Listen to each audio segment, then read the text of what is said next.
Today's episode of the TribCast is sponsored by Texas State Technical College.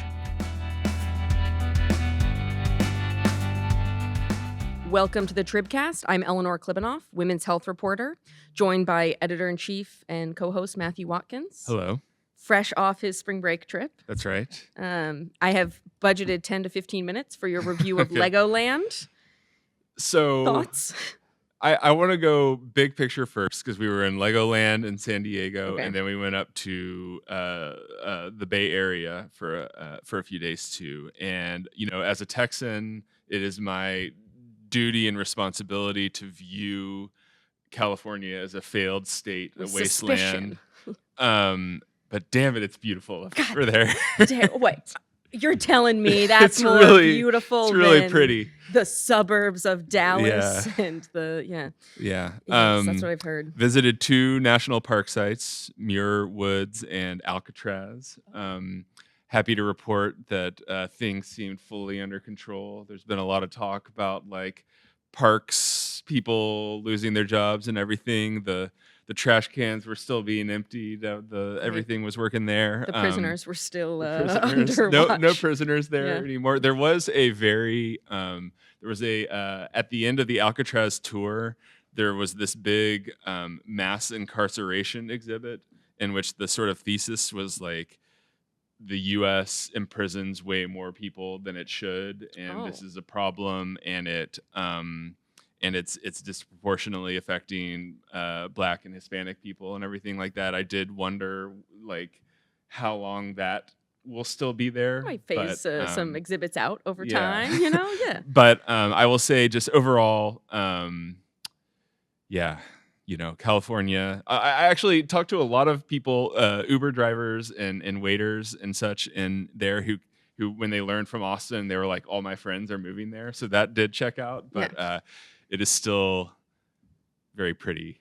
Yeah, I don't get the sense people are leaving California because it's horrible to look at. Yeah, because again, they probably would not be moving to the areas where they are. But Yeah, Austin pretty too. But, Austin, beautiful. Every part of Texas has its charms. Well, we are very excited to have you back.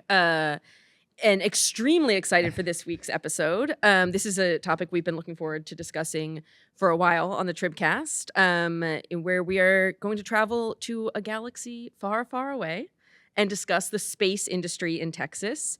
Today is Space Day at the Texas Legislature. It is, as yes. Glenn has informed us. We're going to talk about the modern space race, why so much of this activity is centered in Texas, what the aeronautics industry wants from the legislature this session. And to walk us through all of this, we're joined by Glenn Hammer, the president and CEO of the Texas Association of Business. Glenn, thanks for joining us. Great to be on. Yeah, glad to have you. Matthew, you also have a space-related day. Yeah, well, I was just saying that it's also opening day this week for the Astros, famed sports team. I was tried to find my plastic Astros space helmet to wear, but it's somewhere in the attic or something. Yeah. Couldn't find it. Well, we do like costumes on this podcast as much as possible. That's what I thought. I appreciate the effort. Before we get into the space thing, I do have to ask you, Glenn, your bio on the Texas Association of Business website says you've made it your mission to visit more local chambers of commerce than anyone else on the planet, and I have to know how many you've been to. God, at this point in the 4 years I've been here, I've got to imagine it's over 100 across the state, and easily over that number when you count all the chambers that come to Austin during the legislative session that we host at our office. But now my new mission, given that this is Space Day, will be the first chamber executive to visit Mars. Ooh, Amazing. Does Mars have a chamber of commerce yet? Not yet, although a friend of mine who runs the Texas Venture Alliance, she set up the Mars Venture Alliance. That's C.S. Freeland, which is a really cool shirt. So we're going to set up a chamber and a venture group in Mars as soon as we can get there. Sounds great. Something tells me if Texas is involved, like step one, let's establish life can live there. Step two, Chamber of Commerce. Yeah. I think that's about the right order. Yeah, that's our order. Yes. Yeah. Well, before we get into the modern space race, Texas has played such a huge role in the history of space exploration in the United States. I am, as I receive in angry emails all the time. I am not a native Texan, but I think those are from me. yeah, Angry they're emails from me. Matthew. It's my performance review every year. But no, I think like even for people who are not from Texas, like there is this association with Texas and space. Houston, we have a problem, Of course, somewhat famously. Mhm. Yeah. Not allowed as a lead in Texas Tribune stories, for the record. Yet. Matthew's reign has been bumpy so far as editor-in-chief. In 1962, when John F. Kennedy announced that the U.S. would try to go to the moon, he addressed the nation from Rice University and said, "We choose to go to the moon in this decade and do the other things, not because they are easy, but because they are hard." He said, "Why go to the moon? Why does Rice play Texas in football?" That was his famous line in the speech. Why does Rice play Texas? Oh, play Texas in football. Yeah, because it's hard. Because it's hard. Yeah. There you go. it's a great line. Flash forward to today, Governor Greg Abbott, a little bit less pithy, but still good, has said, "Texas is the launch pad for Mars, innovating the technology that will colonize humanity's first new planet." Pretty big It's mandate. occurring to me, too, that we no longer go to the moon and Rice no longer plays Texas in football. So maybe there's a connection there. Yeah, it's a new era for both. Yeah. I mean, this is a huge economy, Glenn. They're estimating it'll be, by some estimates, a $1 trillion industry by 2040. Talk to us about space in Texas. Well, you mentioned just the rich history with President Kennedy and then President Johnson, obviously, one of the all-time Hall of Fame Texas political leaders. So we've had that rich history.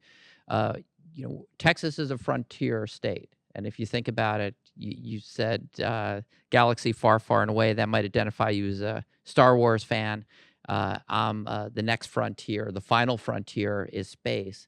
And right now we're at this moment where I would argue AI and some of the other technological developments are making some really bold human aspirations possible.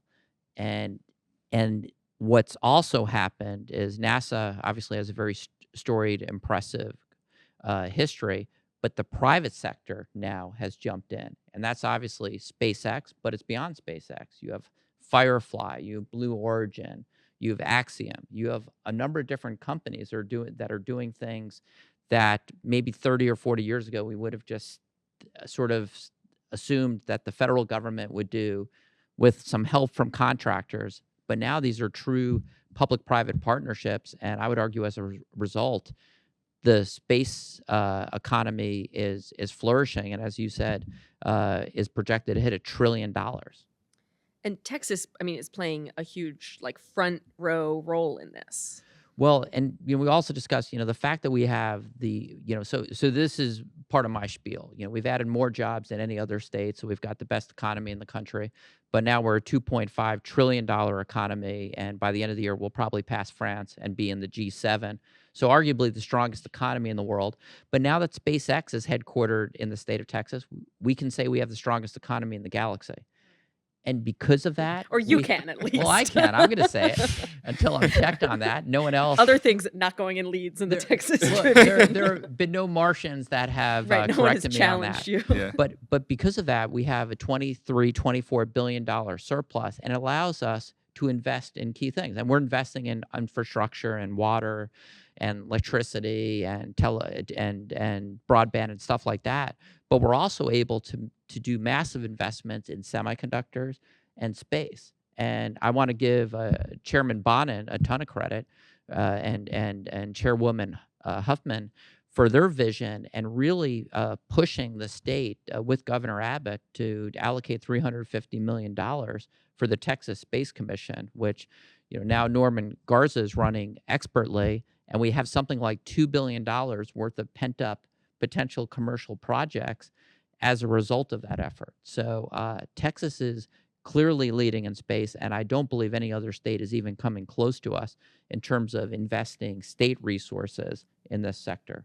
Can you give us just a quick kind of audio tour of the space industry in Texas? Like, what are we talking about when we say that it's growing and popping up here? Yeah, so I mean, you have to start with SpaceX. I mean, the fact that you have 85% of, I believe, the commercial tonnage that winds up in space is coming from a SpaceX vehicle. I mean, we're talking globally.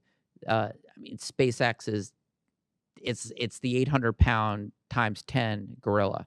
Owned by Elon Musk Oh, and launching its yeah, rockets in South and Texas. South Texas, and I think also in Florida, but South Texas being the center, and building these incredible engines in McGregor, Texas, and then the Starlink, which is part of SpaceX, ramping up production in Bastrop. So it's really been benefiting big parts of the state.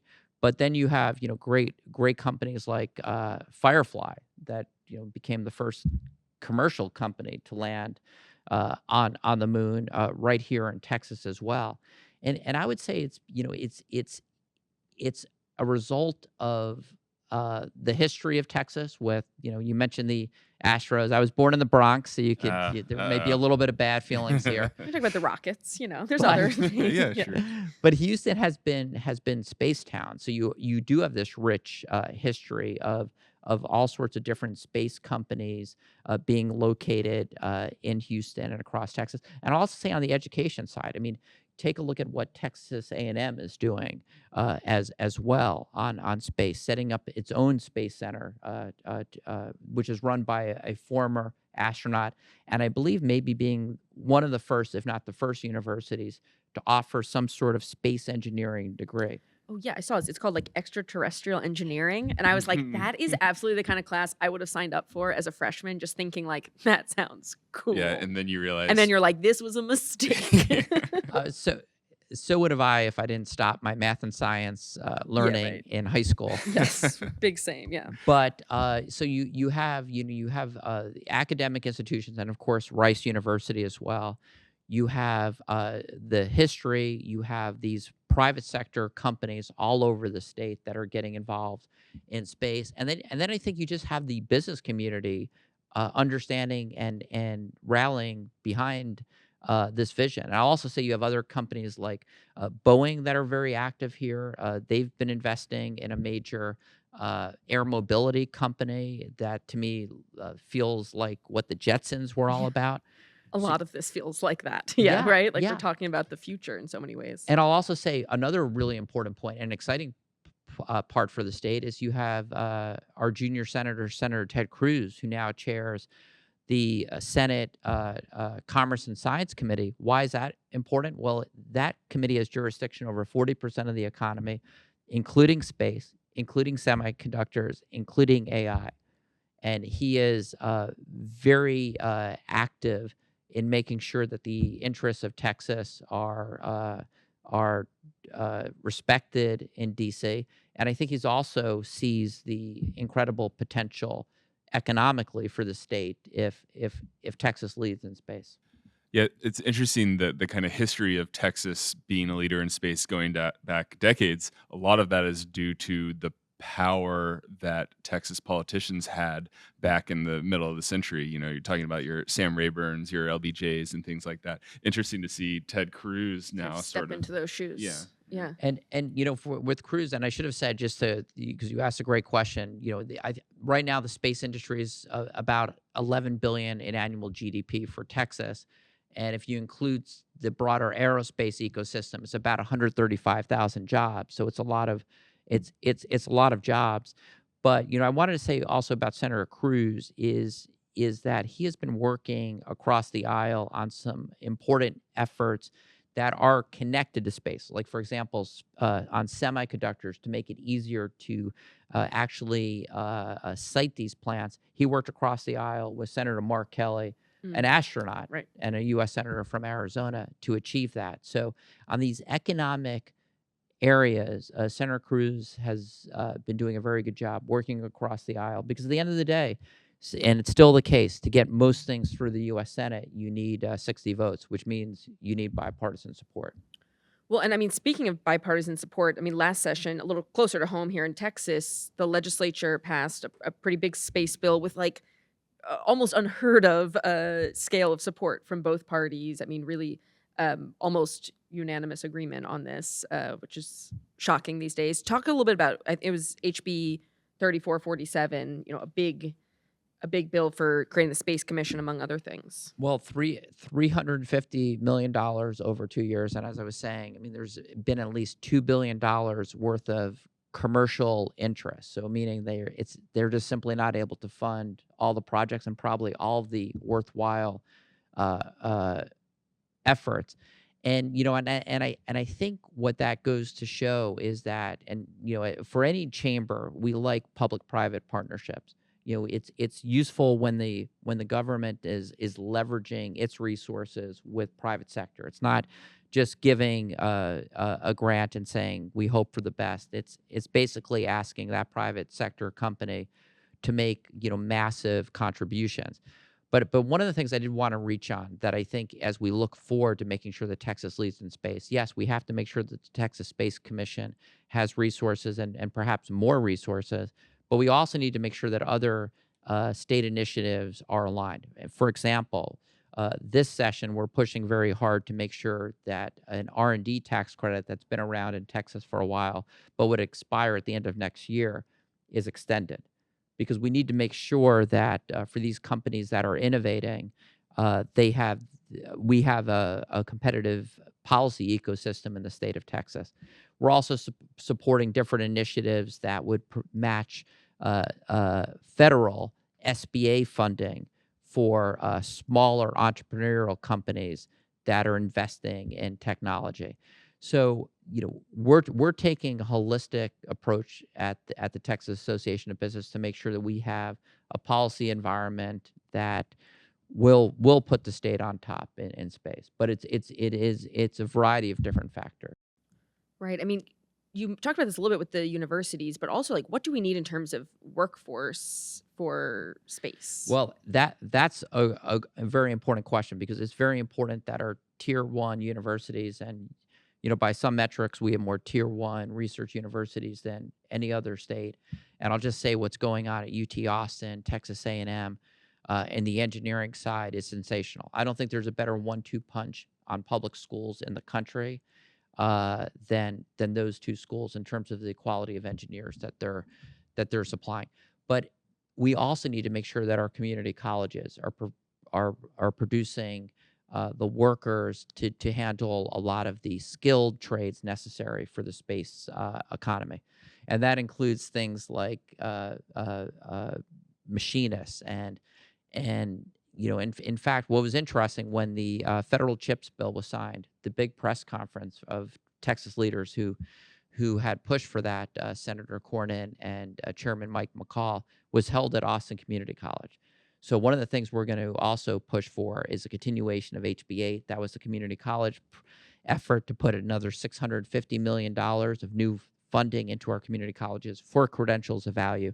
And I'm going to even go one step beyond that, is making sure that dual enrollment in high schools, that our high schools are really geared towards these professions where if kids get into them, students get into them, they could earn 50, 60, 70,000 right after graduating from high school with the right educational set of courses in high school.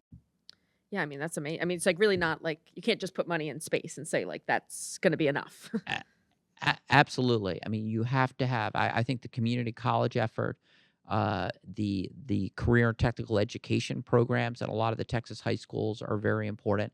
And then to make sure that students understand these great options that are out there. And I'm going to point out my friend, another great Texan, Roy Spence.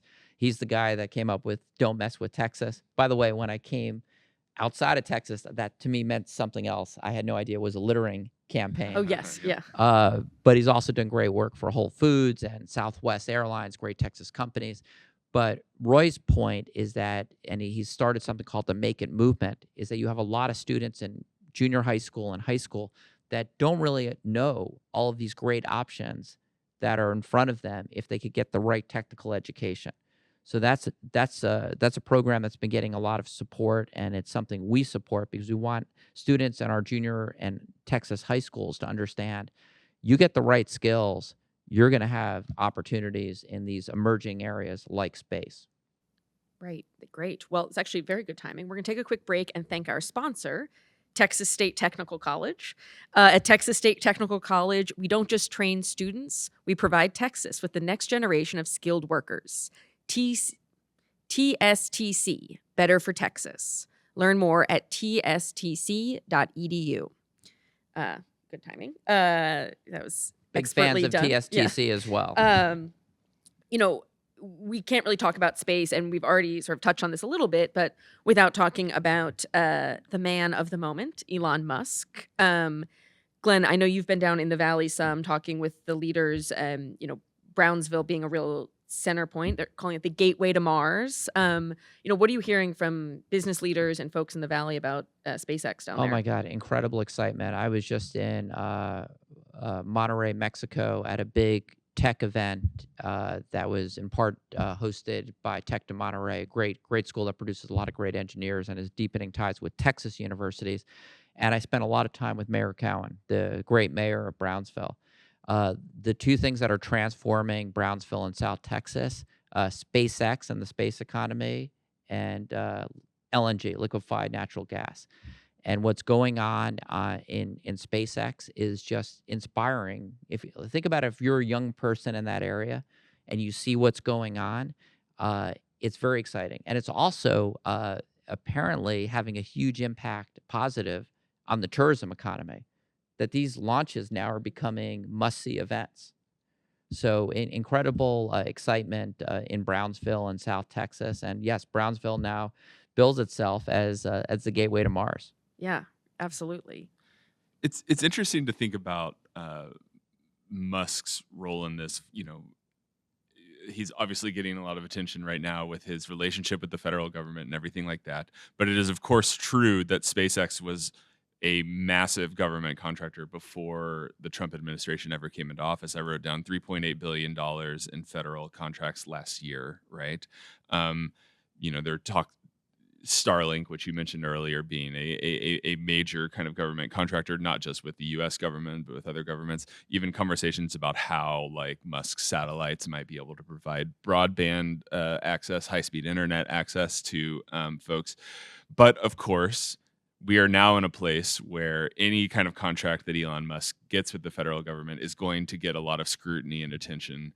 Do you worry at all about because of who Elon Musk is, and to a lesser extent Jeff Bezos and Blue Origin, but still to a certain extent there, about this topic becoming more politicized than it used to be, given what we just talked about with a bill passing essentially unanimously last legislative session?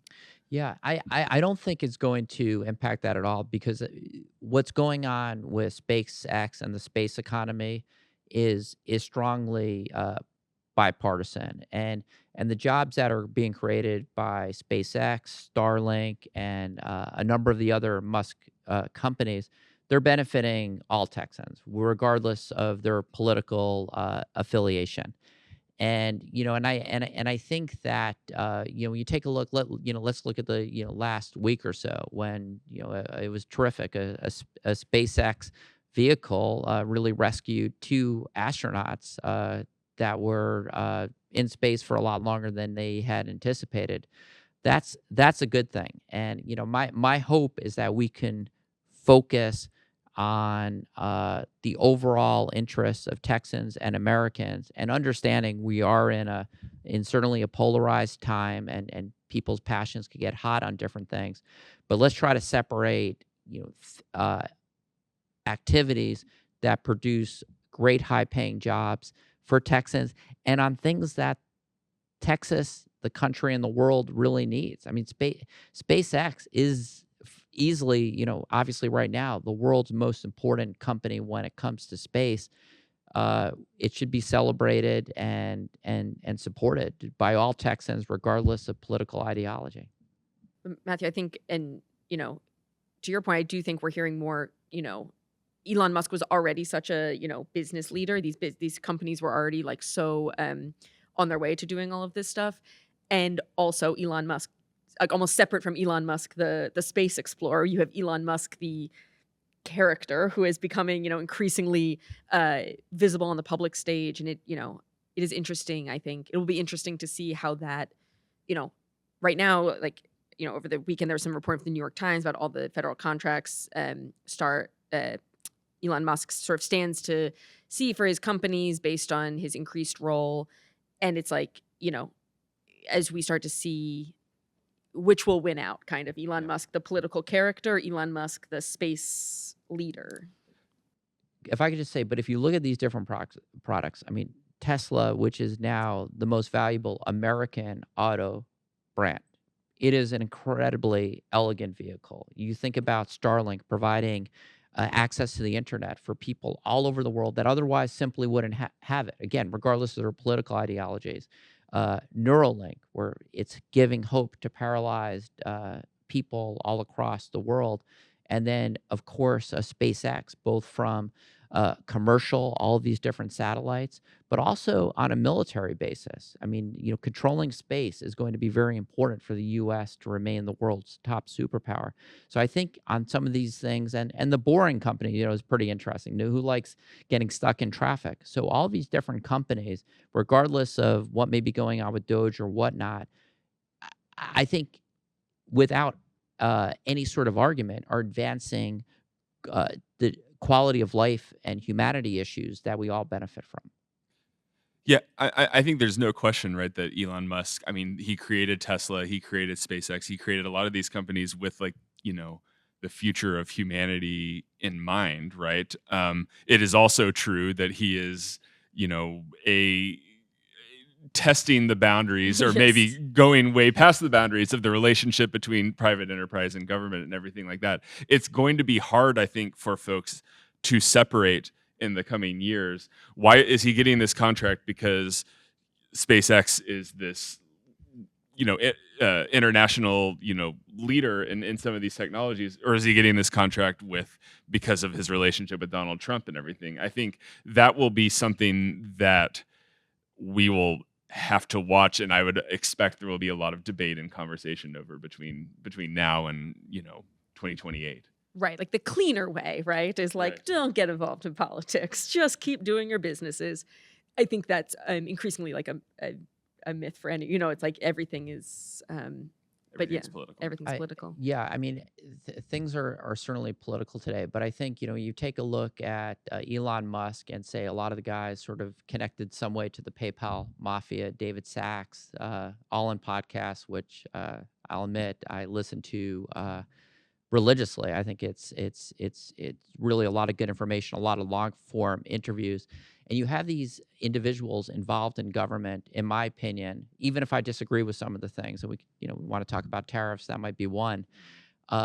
This is an incredible concentration of people that know how to run businesses, know balance sheets, and they look at the $36 trillion debt of the United States, $2 trillion annual deficits, and say it has to be stopped, and are trying to figure out creative ways to cut money, to cut waste, as well as to raise revenue. Basically raise $1 trillion and cut $1 trillion, and there you solve the annual deficit. Easier said than done, but I'm going to give the administration kudos for trying. It needs to be tried, in my opinion, because the debt and the interest payments are crowding out very important social and other types of spending. So, it's a tough assignment, and obviously, it's not necessarily being it could be a bull in a china Right, it's shop. of course going to type. spark pushback, and Yeah. at least so far, several legal challenges. But it's I mean, this bold action that sometimes raises eyebrows. I mean, also brought to NASA the Trump's nominee, or President Trump's nominee to head NASA, Jared Isaacman, is a real his contract's worth tens of millions of dollars with SpaceX. He's twice traveled on SpaceX spacecraft, but he has said, basically with this is a post on X. With the support of President Trump, I can promise you this: we will never again lose our ability to journey to the stars and never settle for second place. We will inspire children, yours and mine, to look up and dream of what is possible. And talks about wanting to go to the moon, return to the moon, go to Mars. That sort of federal momentum around space must feel pretty exciting for you and for Texas. Absolutely. And and you think you go back, obviously President Kennedy, I'm sure I wasn't alive then, and President Trump have different styles, but it's bold. And, for President Trump, I believe, to be the first president to say, we're going to go to Mars, that's that's a big deal, and that to me is an inspiring activity that will require all Americans to get behind, Republicans and Democrats and Independents, to achieve. And we should say, the Tribune has done some reporting on this, going sort of circling us back to Brownsville and the Rio Grande Valley. Not everyone has been happy with SpaceX. There's been a lot of local pushback, some lawsuits, some regulatory action over environmental damage and the company's encroachment on public beaches and land. The FAA and TCEQ have investigated and cited the company at different times for violations. I mean, what are these companies' sort of obligations to Texas and to like be good neighbors and good stewards of the state? Yeah, I think SpaceX has been an excellent neighbor and steward, and you're always look. I've been around this long enough. I mean, if you live next to an airport, people get upset. So that comes with the territory, and we live in a democracy, and people have the right to voice their opinions. But when you have the mayor of Brownsville and the leadership of the entire city really unifying behind Brownsville as a gateway to Mars, you get a pretty good sense of where the vast majority of the public is when it comes to SpaceX. So every company should be a good corporate citizen, but I would argue that SpaceX is an outstanding one, given all the great jobs that they provide, not just in their company, but the surrounding ecosystem. Ask the hotels, the restaurants, the bars, how they feel about SpaceX, and I think they would say, "Thank you, Elon Musk." I found it really interesting that there's now this push to make its own city within Cameron County, which is so interesting. I mean, really like take to the residents of Starbase, wanting to sort of carve out a city. It's like very back to the days of like the company town in a Hershey, way. Pennsylvania. Hershey, Yeah. Pennsylvania, Levitt Town in a way. And for the record, I love Hershey, Pennsylvania. I'm a chocoholic, so Yeah. it's one of my favorite Yeah, places. we're soon. We'll get a amusement park for Starbase amusement park. You won't have to go to California anymore, Matthew. That's right. Yeah. I did visit the Ghirardelli factory. Okay. Yeah, Yeah. it's just a great place. So yeah, it's really. I mean, there are in many ways like sort of taking, like you said, bold steps that are going to probably take us a long time to see like what the long-term impacts are. But certainly right now, Texas seems to be like on that in the mix on all this hot stuff. Yeah, I mean, my question for you is why space, right? Like, there's a lot of different things that the state could be investing in. What makes space such a desirable thing to be doing? Well, I think it's a great question, and for Texas to continue to be the top economy out there, it is important that we invest and focus on those industries where we expect growth and spectacular growth. Space is at the top of the list. I'd put AI right there as well. Semiconductors. So the way I would answer that is that we have these focus. We have focused in a bipartisan way in Texas on these industries that provide a lot of jobs to Texans today and have the potential to provide a lot more tomorrow. I'll put energy in there as well. I mean, you take a look at what's going on in, say, the bipartisan support that's coming together for small modular reactors and nuclear. And Texas tackles the big stuff. I mean, this is if you're shy in economic development, this probably isn't the state for you. If you think bold and bigger, Texas is the state for you. And I'm going to give Governor Abbott, Adriana Cruz, and all the economic development corps across the state of Texas a ton of credit. They have different politics, I can tell you, the economic development corporations and the chambers, and yet somehow Texans figure out how to unify around these major industries. And again, when I do talk before more chambers than I think anyone else in the country, people care about space, they care about AI, they care about energy, and they care about workforce. And we've been able to focus on these sort of industries of tomorrow, I think, to help unify the state's economic development and chamber community around constructive proposals at the state legislature. At least that's what we've tried. Yeah, right. I mean, I feel like my final question is, how long would there have to be people living on Mars before you would go to Mars yourself? Matthew, I'd like your answer as well. Like, how early of an adopter are you each as individuals? Like, I would go there. I would get on the first possible vessel I could to Really? get over there. Yeah, I would. Now I have to navigate my family, which is Sure. not as perhaps supportive of my Right. goal. But let's say you were allowed to return. It's a Yeah. trip. You'd go. At this point in my life, as I'm getting up there a little bit, sure. I saw how the astronauts who SpaceX helped bring home last week had to be like carried away in stretchers and They looked a little rough. seemed tough. It seems a little desolate up there. Yeah. I'll stick with my California trips for Yeah. now. Although I did like how that they had that like group of dolphins swimming around them afterwards. That was pretty cool. Yeah. So. Yeah, I'm not an early adopter. I'm not a pioneer. But it does excite me. But I think I would need like a whole generation of people living there. So I'm probably not going to make it. And to tie it all back to Austin, one of the most inspiring talks I heard ever at South by Southwest was a year or so ago, where William Shatner was talking about his journey to space on, I believe, a Blue Origin vehicle. And I just think it's part of the human condition to just have that desire to see what's out there. And I completely respect, and it's possible that I would chicken out as anyone right, anyone who's flown with me knows I get very nervous in turbulence. Okay. So when I talk, if you're it's having true. issues with It's domestic true. flights, It's true. I can't in but- good faith advise. But I do hope in my lifetime that I have the opportunity to go to Mars. Amazing. Well, thank you for coming to a much less fancy location and joining us on the TribCast. That's it for today. You can find all episodes of the TribCast on YouTube or wherever you get your podcasts. Be sure to like, subscribe, and share the podcast on all of your platforms. If you'd like to get in touch with the team, you can reach us at tribcast@texastribune.org. Thank you to our sponsor, Texas State Technical College. Our producers are Rob Avila and Chris Svoboda.